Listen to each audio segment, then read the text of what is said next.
Quinta edizione dell'Andersen Run di Sestri Levante, la manifestazione podistica organizzata dall'Atletica Entella Running.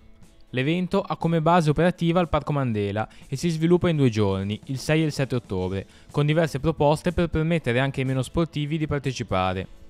Sabato 6 si terrà l'Andersen Trail, 22 km per i sentieri intorno a Sestri, e il Trail corto, che ha caratteristiche simili ma è lungo 8 km. Domenica 7 spazio alle gare su strada, la mezza tra le baie di 21 km, la 7 miglia da Favola di circa 11 km e la Family Run di 5 km.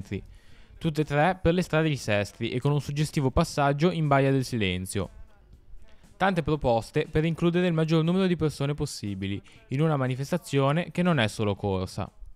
Quest'anno abbiamo fatto una scelta sulla beneficenza, è ricaduta per ovvi motivi purtroppo su una ferita aperta di Genova che è il Ponte Morandi, e per cui faremo nel giorno del sabato e anche della domenica allestiremo un gazebo con una vendita promozionale delle nostre magliette, appunto il cui incasso andrà a offerta libera per gli sfollati barra le vittime del Ponte Morandi. La seconda cosa che faremo è una cena di beneficenza a favore del Mato Grosso.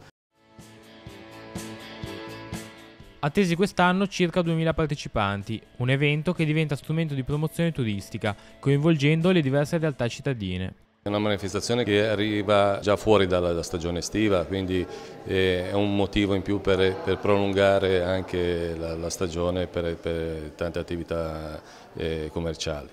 C'è un aspetto ambientale perché ovviamente questa manifestazione gestita da Entella Running porta anche una collaborazione con altre associazioni come ad esempio quella Sentieri Levante che faranno interventi di polizia su tutto il percorso e si crea una sinergia che a me piace moltissimo.